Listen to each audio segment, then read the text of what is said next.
ఈ నెల 20 నుండి విశాఖ స్టీల్ ప్లాంట్లో సమ్మె ప్రారంభిస్తున్నట్టు సిఐటియు రాష్ట్ర ప్రధాన కార్యదర్శి సిహెచ్ నరసింగరావు తెలిపారు. జగదంబ సిఐటియు జిల్లా కార్యాలయంలో శుక్రవారం ఏర్పాటు చేసిన మీడియా సమావేశంలో సిఐటియు జిల్లా అధ్యక్షులు కెఎం శ్రీనివాస్, ప్రధాన కార్యదర్శి ఆర్కేఎస్వి కుమార్తో కలిసి ఆయన మాట్లాడారు.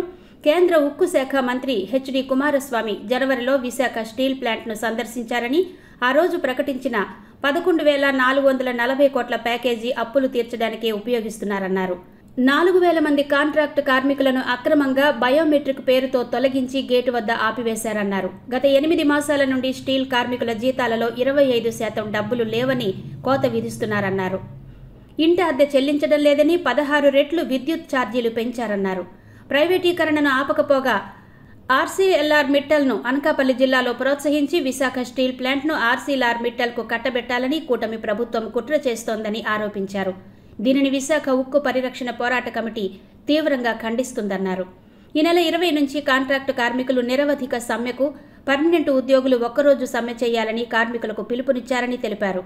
విశాఖ స్టీల్ యాజమాన్యం మే 13న యు రామస్వామి, ప్రధాన కార్యదర్శి సిఐటియు యూనియన్ ప్రధాన కార్యదర్శి యు రామస్వామి, ఏఐటియుసి యూనియన్ అదనపు ప్రధాన కార్యదర్శి జె రామకృష్ణతో సహా 7గురికి షోకాజ్ నోటీసులు జారీ చేసిందన్నారు. మరో 4 నాయకులను అక్రమంగా సస్పెండ్ చేయడం జరిగిందన్నారు. గత 40 సంవత్సరాల నుండి దేశవ్యాప్తంగా జరిగిన 22 సమ్మెలు విశాఖ స్టీల్ ప్లాంట్లో కూడా జయప్రదంగా జరిగాయన్నారు. ప్రతి సమ్మె సందర్భంగా విరామ సమయాల్లో కార్మికుల సమావేశాలు జరిగాయన్నారు. కానీ ఈ నెల 13న బ్లాస్ట్ ఫర్నేస్ వద్ద జరిగిన మీటింగ్ ఫోటోలు తీసి 11 మందిపై అక్రమ చర్యలకు యాజమాన్యం పాల్పడిందన్నారు. ఏప్రిల్ 1 నుండి 1213 మందిని వీఆర్ఎస్ పేరుతో తొలగించారన్నారు. గత 5 సంవత్సరాల నుంచి నిర్వాసితులతో సహా ఒక్క కార్మికుడిని కూడా రిక్రూట్మెంట్ చేయలేదని చెప్పారు. విశాఖ స్టీల్ ప్లాంట్లో కార్మికులపై పనిభారం తీవ్రంగా ఉందన్నారు. ఎంఎంఎస్ఎన్ డిపార్ట్మెంట్లో ప్రతి మిషన్ వద్ద ఒక కార్మికుడు పనిచేయాలన్నారు. కానీ కార్మికులు లేనందువల్ల 4 మిషన్ల వద్ద ఒకే కార్మికుడు పనిచేస్తున్నారని, దీనిని బట్టి పనిభారం ఎంత అధికంగా ఉందో తెలుస్తుంది అన్నారు. ఇందువల్ల ప్రమాదాలు జరుగుతున్నా యాజమాన్యం పట్టించుకోవడం లేదన్నారు. కార్మికులను తొలగించడమే లక్ష్యంగా ప్రైవేట్ యాజమాన్యానికి ఉపయోగపడాలనే పద్ధతిలో యాజమాన్యం చర్యలు చేపట్టిందని విమర్శించారు.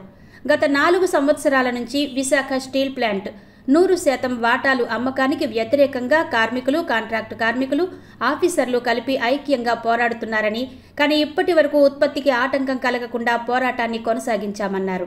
కానీ నేడు యాజమాన్యం నిరంకుశ చర్యలకు వ్యతిరేకంగా ఈ నెల 20న విశాఖ స్టీల్ ప్లాంట్ ఉత్పత్తిని స్తంభింపచేస్తామని హెచ్చరించారు.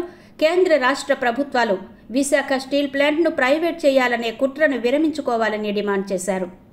విశాఖ స్టీల్ ప్లాంట్లో యాజమాన్యం కార్మికులను బెదిరించి తొలగించాలని చేసే ప్రయత్నాలు వెంటనే విరమించుకోవాలన్నారు. ఈ నెల 13న యాజమాన్యం 7గురికి ఇచ్చిన షోకాజ్ నోటీసులను, 4 కార్మికుల సస్పెన్షన్లను వెంటనే విరమించుకోవాలని విశాఖ ఉక్కు పరిరక్షణ పోరాట కమిటీ పిలుపునిచ్చింది.